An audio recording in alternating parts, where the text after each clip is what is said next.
بسم الله الرحمن الرحيم نحمده ونصلي ونسلم على رسوله الكريم أما بعد فأعوذ بالله من الشيطان الرجيم بسم الله الرحمن الرحيم لإيلاف قريش إيلافهم رحلة الشتاء والصيف فليعبدوا رب هذا البيت الذي أطعمهم من جوع وآمنهم من خوف صدق الله العظيم۔ سورۃ القریش مکی سورت ہے اور اس سورت کے اندر 4 آیتیں ہیں۔ بسم اللہ الرحمن الرحیم، شروع اللہ کے نام سے جو بے حد مہربان نہایت رحم والا ہے۔ لإیلاف قریش، اس واسطے کے مانوس رکھا قریش کو،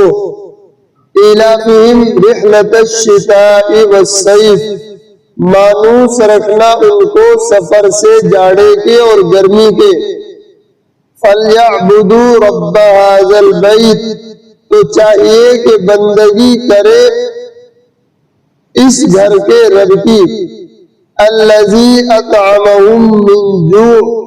جس نے ان کو کھانا دیا بھوک میں، وآمنہم من خوف، اور امن دیا ڈر سے۔ چونکہ قریش خوگر ہو گئے ہیں، یعنی جاڑے اور گرمی کے سفر کے خوگر ہو گئے ہیں، تو اس نعمت کے شکر میں ان کو چاہیے کہ اس خانہ کعبہ کے مالک کی عبادت کرے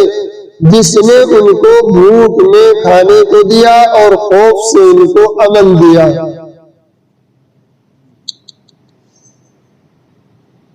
اس پر تو سب مفسرین کا اتفاق ہے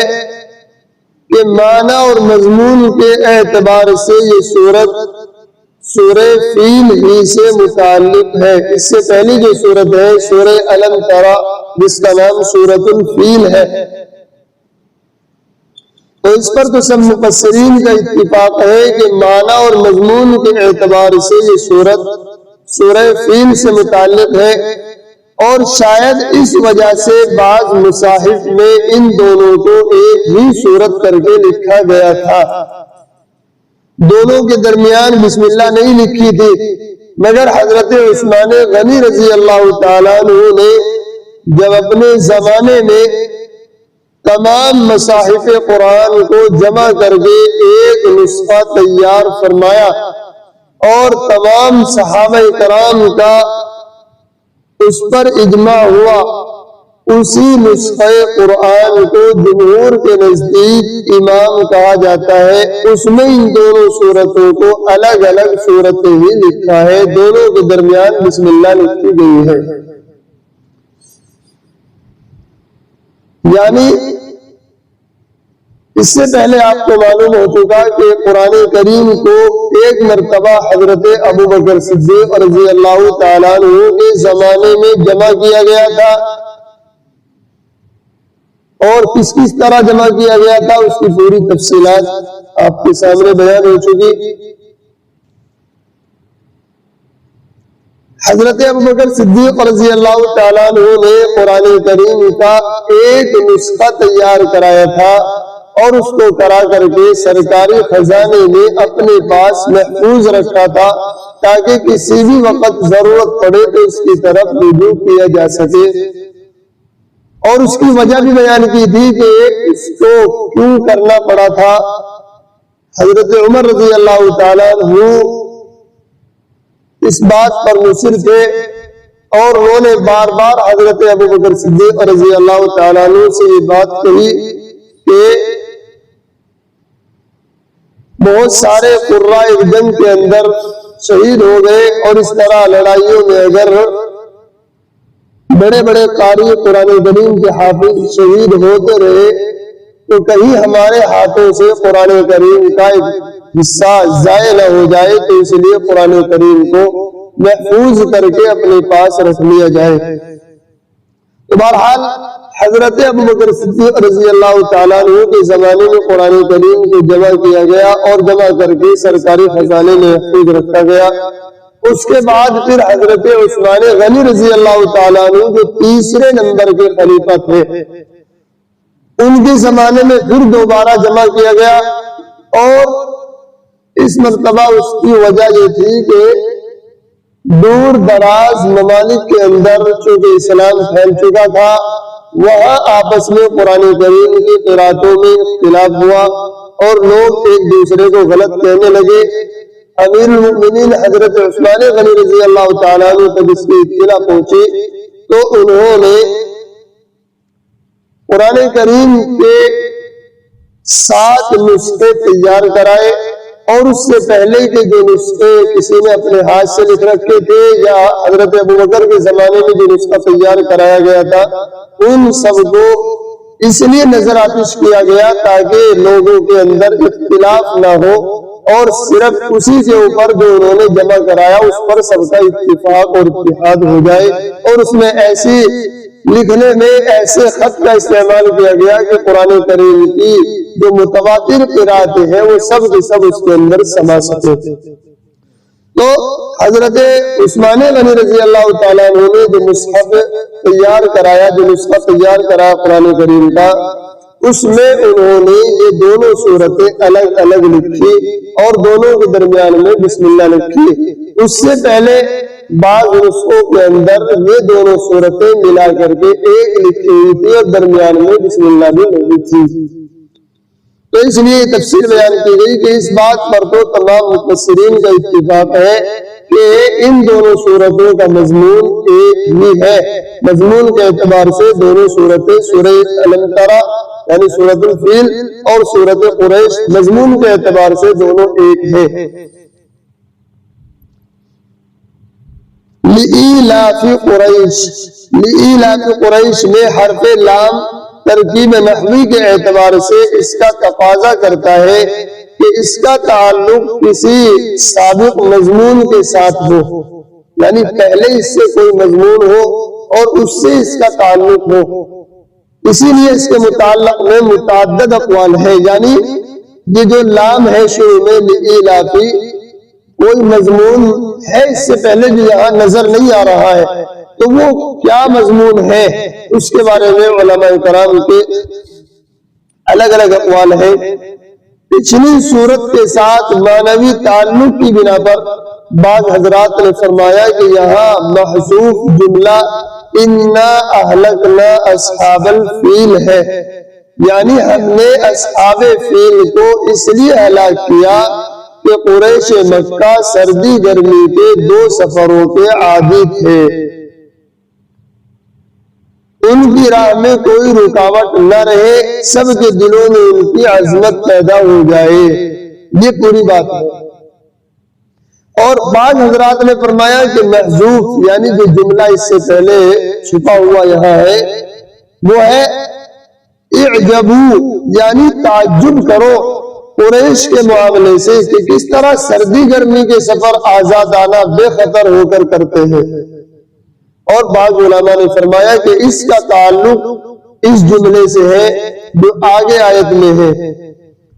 یعنی فَلْيَعْبُدُوا رَبَّ هَذَا الْبَيْتِ میں جو فَلْيَعْبُدُوا ہے اس سے اس کا تعلق ہے۔ اور مطلب یہ ہوا کہ قریش کو اس نعمت کے نتیجے میں اللہ کا شکر ادا کرنا چاہیے، شکر گزار ہونا اور اس کی عبادت میں لگ جانا چاہیے۔ اس صورت میں فَلْيَعْبُدُوا کے اوپر حرف فا اس لیے ہے کہ پہلے جملے میں ایک معنی شرط کے پائے جاتے ہیں۔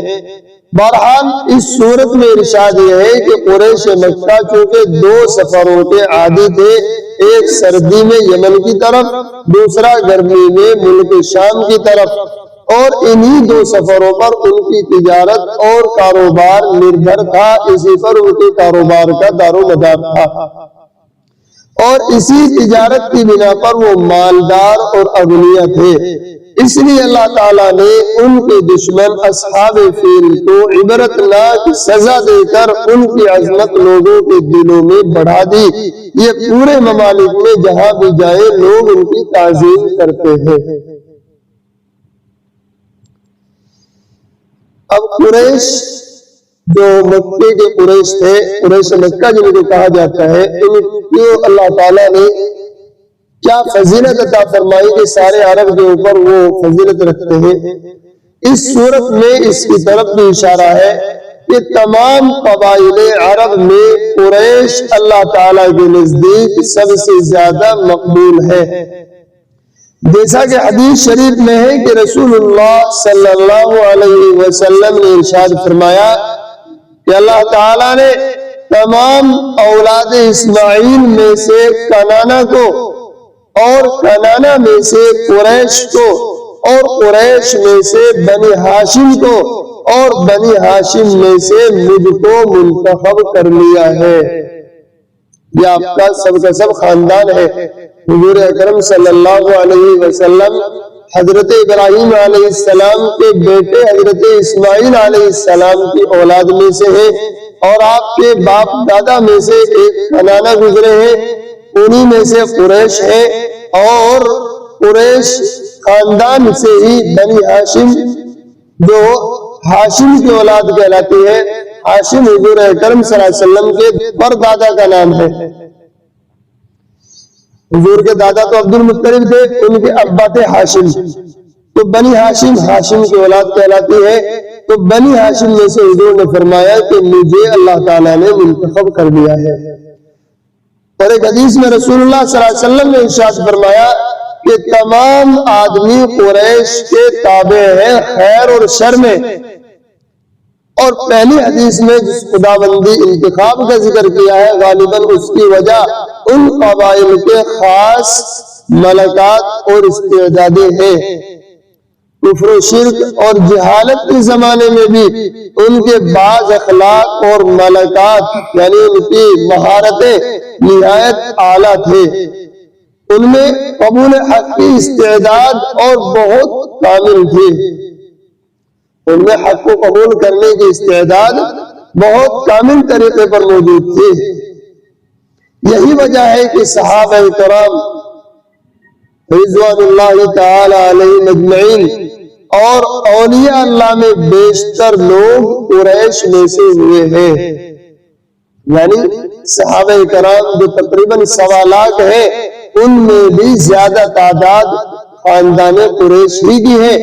اور اولیاء اللہ بھی دنیا کے اندر جو ہوئے ہیں وہ بھی زیادہ تر قریش خاندان ہی سے ہوئے ہیں۔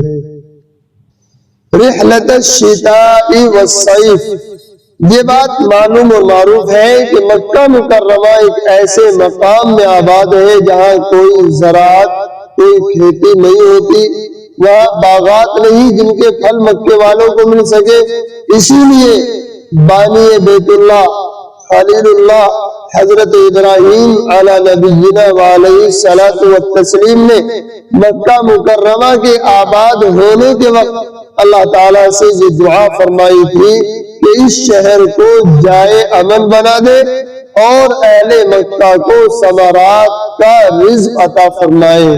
وارزق اہلہ من الثمرات، کہ اس شہر کو امن کا شہر بنا اور اس کے رہنے والوں کو پھلوں سے رزق عطا فرما، اور باہر سے ہر طرح کے پھل یہاں لائے جایا کرے۔ یجبا الیہ ثمرات کل شیء، کہ ہر جگہ کے پھل یہاں لائے جایا کرے۔ اس لیے اہل مکہ کے معاش کا، ان کی روزی روٹی کا مدار اس پر تھا کہ وہ تجارت کے لیے سفر کرے اور اپنی ضروریات وہاں سے لائے۔ حضرت عبداللہ ابن عباس رضی اللہ تعالیٰ عنہ فرماتے ہیں کہ مکے کے لوگ بڑے افلاس اور بڑی تکلیف میں تھے، بڑی تنگی کی زندگی گزارا کرتے تھے، غربت اور مفلسی کی زندگی گزارتے تھے۔ حضور اکرم صلی اللہ علیہ وسلم کے جو پردادا تھے ہاشم، انہوں نے خاندان قریش کو جمع کیا اور ان کو جمع کر کے اس پر آمادہ کیا کہ دوسرے ملکوں کے ساتھ کاروبار کیا کرے، تجارت کیا کرے۔ ملک شام ٹھنڈا ملک تھا تو گرمی کے زمانے میں وہاں، اور یمن گرم ملک ہے، سردی کے زمانے میں اس طرف تجارتی سفر کیا کرتے اور منافع حاصل کرتے تھے۔ اور چونکہ یہ لوگ بیت اللہ کے خادم ہونے کی حیثیت سے تمام عرب میں مقدس اور محترم مانے جاتے تھے، اللہ کے گھر کے بیت اللہ کی خدمت کیا کرتے تھے۔ بیت اللہ کا حج کرنے کے لیے جو لوگ دور دراز سے آیا کرتے ان کی خدمت کیا کرتے تھے، تو اس لیے پورا عرب ان کا احترام کیا کرتا۔ تو ان کے معظم اور محترم ہونے کی وجہ سے، ان کے مقدس ہونے کی وجہ سے یہ راستے کے ہر خطرے سے بھی محفوظ رہتے تھے۔ اور ہاشم چونکہ ان کے سردار مانے جاتے تھے، ان کا طریقہ یہ تھا کہ اس تجارت میں جو منافع حاصل ہوتے ان کو قریش کے امیر و غریب سب میں تقسیم کر دیا کرتے تھے، یہاں تک کہ ان کا غریب آدمی بھی مالداروں کی برابر سمجھا جاتا تھا۔ پھر حق تعالیٰ نے ان پر یہ مزید احسان فرمایا کہ ہر سال کے 2 سفروں کی زحمت سے بھی اس طرح بچا دیا کہ مکہ مکرمہ سے ملے ہوئے علاقہ یمن، تبالہ اور حرش کو اتنا سرسبز اور زرخیز بنا دیا کہ وہاں کا غلہ ان کی ضرورت سے زائد ہونے کی بنا پر ان کو اس کی ضرورت پڑی کہ یہ غلات وہاں سے لا کر جدے میں بیچا کرے۔ جدہ سعودی عرب کا ایک شہر ہے اور سمندر کے ساحل پر واقع ہے۔ تو جو عرب کے آس پاس کے علاقے یمن وغیرہ تھے، وہاں اللہ تعالیٰ نے ایسی سرسبزی اور شادابی پیدا کی، اتنا غلہ وہاں ہونے لگا کہ ان کی ضروریات سے بچ کر کے ان کو ضرورت پڑی کہ وہ لا کر کے جدے کی منڈی میں بیچنے لگے۔ چنانچہ اکثر ضروریات زندگی جدہ میں ملنے لگے۔ مکے والے ان طویل 2 سفروں کے بجائے صرف 2 منزل پر جا کر جدے سے سب سامان لانے لگے۔ آیت مذکورہ میں حق تعالیٰ نے مکے والوں پر اس احسان و انعام کا ذکر فرمایا ہے۔ فَلْيَعْبُدُوا رَبَّ هَذَا الْبَيْتِ، انعامات کا ذکر کرنے کے بعد ان کا شکر ادا کرنے کے لیے قریش کو خصوصی خطاب کے ساتھ یہ ہدایت فرمائی کہ اس گھر کے مالک کی عبادت کیا کرو۔ اس جگہ اللہ تعالیٰ کی صفات میں سے رب البیت ہونے کی صفت کو خصوصیت سے اس لیے ذکر فرمایا کہ یہی بیت کعبہ ان کے تمام فضائل اور برکات کا سر چشمہ تھا، یعنی جو اللہ کا گھر تھا مکہ مکرمہ کے اندر، اسی کی وجہ سے اللہ تعالیٰ نے وہاں کے رہنے والوں کو فضائل اور برکات سے نوازا تھا۔ الذی اطعمہم من جوع وآمنہم من خوف، اس میں قریش مکہ کے لیے دنیا کی ان تمام عظیم نعمتوں کو جمع فرما دیا جو انسان کے خوش عیش رہنے کے لیے ضروری ہے۔ یعنی ایک آدمی اچھی زندگی گزارے تو اس کے لیے جو چیزیں ضروری ہیں وہ اس آیت میں اللہ نے جمع فرما دی۔ الذی اطعمہم من جوع وآمنہم من خوف، اطعمہم من جوع میں کھانے پینے کی ضروریات داخل ہیں، اور آمنہم من خوف میں دشمنوں ڈاکوؤں کے خوف سے مامون ہونا بھی شامل ہے۔ یہی چیز آدمی کے لیے کافی ہے کہ اس کو 2 وقت روٹی کھانے پینے کے لیے اچھی مل جائے اور کسی کا کوئی ڈر نہ ہو، یہ سب سے بڑی اس کے لیے راحت ہے۔ اور آمنہم من خوف میں جس طرح ڈاکوؤں کے خوف سے معمول ہونا شامل ہے، آخرت کے عذاب سے معمول ہونا بھی اسی کے اندر داخل ہے۔ حافظ ابن کثیر نے فرمایا کہ یہی وجہ ہے کہ جو شخص اس آیت کے حکم کے مطابق اللہ تعالیٰ کی عبادت کرے تو اللہ تعالیٰ اس کے لیے دنیا میں بھی امن اور بے خوف و خطر رہنے کا سامان فرما دیتے ہیں اور آخرت میں بھی، اور جو اس سے انحراف کرے اس سے یہ دونوں قسم کے امن سلب کر لیے جاتے ہیں۔ یعنی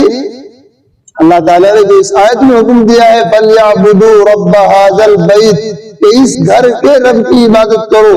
تو جو اس گھر کے رب اللہ کی عبادت کرتا ہے اس حکم کو مان کر، تو اللہ تعالیٰ دنیا میں بھی اس کو ہر طرح کے خطرات سے، ہر طرح کے ڈر خوف سے معمور و محفوظ کر دیتے ہیں، اور آخرت کے عذاب سے بھی اللہ تعالیٰ اس کو محفوظ کر دیتے ہیں۔ اور جو اس کے خلاف کرے، اسے انحراف کرے، اس سے دنیا کا امن بھی چھین لیا جاتا ہے، اور آخرت میں جو عذاب ہوگا وہ تو ہے نہیں۔ تو اس لیے سوچنے کی بات یہی ہے کہ آج اگر مسلمان بد امنی کا شکار ہے تو اس کی وجہ یہی ہے کہ انہوں نے اللہ کے حکم سے انحراف کیا ہے، منہ موڑا ہے۔ اسی لیے شیخ سعدی شیرازی رحمۃ اللہ علیہ فرماتے ہیں تو از حکم داور گردن نہ پیچ، کہ گردن نہ پیچد از حکم تو ہیچ، کہ تو اللہ کے حکم سے منہ مت موڑ۔ اگر تو نے اللہ کے حکم سے منہ نہ موڑا تو دنیا کی کوئی چیز بھی تیرے سامنے منہ نہیں موڑے گی۔ میں واقعہ بتا دوں کہ ایک مرتبہ شیخ سعدی رحمت اللہ علیہ کہیں جنگل کے اندر چلے جا رہے تھے، تو سامنے سے دیکھا ایک آدمی شیر کے اوپر سوار ہے، اور شیر کے اوپر بیٹھ کر کے شیر کے کان پکڑے ہوئے ہیں، جدھر چاہتا ہے اس کو گھماتا ہے، جدھر اشارہ کرتا ہے شیر بے چونو چرا اس کی تابع داری کرتا ہے، اور جدھر اشارہ کرتا ہے ادھر ہی چل رہا ہے۔ تو شیخ سعدی نے جب یہ منظر دیکھا تو دیکھ کر کے حیران اور تعجب کرنے لگے۔ تو اس آدمی نے جو شیر کے اوپر سوار تھا اس نے یہ شعر کہا، یہ بات کہی کہ تم اللہ کے حکم سے اگر گردن نہ موڑو، منہ نہ موڑو، اللہ کے حکم کی فرما برداری کرو تو ہر چیز، یہ تو ایک شیر ہے، یہ شیر ہی نہیں بلکہ اس سے بڑی بڑی بھی اللہ کی مخلوقات تمہاری تابع اور تمہارے فرما بردار ہو جائیں گے اگر تم اللہ کے فرما بردار ہو جائیں۔ اور مشہور واقعہ ہے صحابہ کرام رضوان اللہ تعالی علیہم اجمعین نے جب اسلامی فتوحات کا زمانہ چل رہا تھا تو ایک جگہ جنگل کے اندر ان کو ضرورت پڑی فوجی چھاونی بنانے کی۔ وہاں کے لوگوں سے کہا کہ ہمیں اس جنگل کی ضرورت ہے، کیا ہم اس جنگل کے اندر اپنی چھاونی بنا لیں؟ لوگ کہنے لگے کہ یہ تو بڑا پرخطر جنگل ہے، اور یہاں تو درندے اور جو انتہائی خوفناک جانور ہیں وہ سب کے سب اس جنگل کے اندر رہتے ہیں، تم یہاں کیسے رہ پاؤ گے؟ تو وہ کہنے لگے کہ اس چیز کا ہمیں کوئی ڈر نہیں، ہم چلو اس جنگل کو ہی اپنا ٹھکانہ بناتے ہیں اور یہاں فوجی چھاونی بناتے ہیں۔ چنانچہ جو سردار تھے ان صحابہ کرام کے، انہوں نے جنگل کے اندر کھڑے ہو کر کے آواز لگائی کہ جنگل کے درندوں، چرندوں، جانوروں، آج اس جنگل کی اللہ کے دین کے خادموں کو، اللہ کے نبی کے صحابہ کو اور مجاہدین کو ضرورت ہے، لہذا تم اس جنگل کو آنن فانن خالی کر دو۔ اور سن لو، اگر کسی نے اطاعت نہ کی اور کسی نے روگردانی کی اس حکم کی تو اس کی کوئی خیر نہیں ہے۔ چنانچہ اتنا اعلان کرنا تھا کہ سب کے سب جانور وہاں سے فوراً نکل کر کے جنگل خالی کر کے چلے گئے۔ دیکھنے والوں نے منظر دیکھا کہ جو جانور انتہائی خوفناک اور درندے قسم کے تھے وہ بھی اپنے چھوٹے چھوٹے بچوں کو گود میں لیے ہوئے جنگل خالی کر کے چلے جا رہے تھے۔ تو یہ طاقت تھی اللہ تعالیٰ کے حکم کی کہ انہوں نے اللہ تعالیٰ کے حکم کے آگے اپنا سر جھکایا تو ان کے حکم کے آگے ہر چیز سر جھکائے ہوئے تیار کھڑی ہوئی تھی۔ قرآن کریم میں اللہ تعالیٰ کا ارشاد ہے ضرب اللہ مثلا قریۃ کانت آمنۃ مطمئنۃ یأتیہا رزقها رغدا من کل مکان فکفرت بانعم اللہ فذاقها اللہ لباس الجوع والخوف بما كانوا يصنعون۔ یعنی اللہ تعالیٰ نے ایک مثال بیان فرمائی کہ ایک بستی تھی جو معمول و محفوظ اور ہر خطرے سے مطمئن تھی، اس کا رزق ہر جگہ سے وافر مقدار میں آ جاتا تھا۔ پھر اس بستی والوں نے اللہ کے انعامات کی ناشکری کی تو اللہ تعالیٰ نے ان کو بھوک اور خوف کی پریشانی میں مبتلا کر دیا ان کے کرتوت کی بنا پر۔ تو یہ بات ہے جو آدمی اللہ کے حکم کو مان کر